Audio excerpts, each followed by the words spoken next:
Ćao drugari, ja se nalazim u Beloj vili, pored mene je Višnja Saravolac, ona je inače đak generacije Žarko Zrenjanin u školi. Ćao Višnja. Ćao. Kakav je utisak i kakvo je osjećanje kada postaneš đak generacije i kada dođe to veče kada je matura? Spektakularno, stvarno nekako im utisak da su se sve ove godine, svih 8 godina u školi stvarno isplatili, da je sav taj trud isplatio. Konačno ćemo ovo veče proslaviti na pravi način.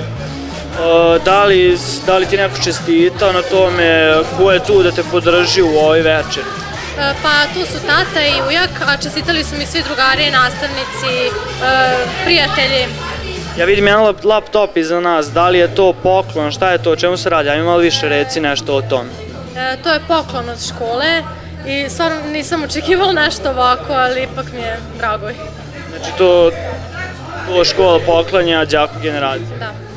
Šta bi ti želela da poručiš drugim učenicima koji su možda mlađi od tebe i koji će možda za par godina doći na to mesto da bude njihova matura? Šta bi im poručila i koji bi to bio možda recept da postanu đak generacije?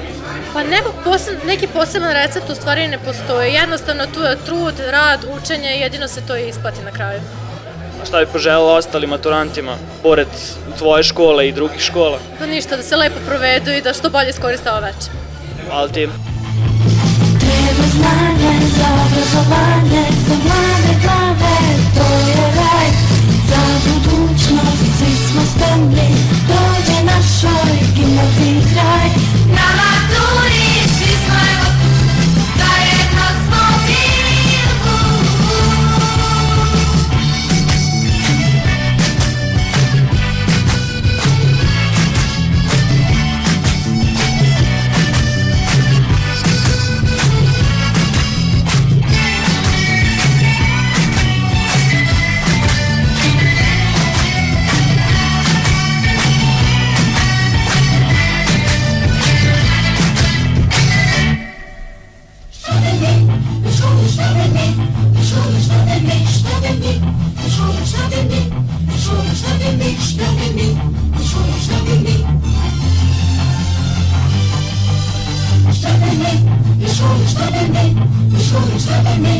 Nalazimo sad ispred Bele vile, a vi ste imali priliku da vidite i maturu takođe i Novih Kozaraca i Iđoša. Uživali ste verovatno?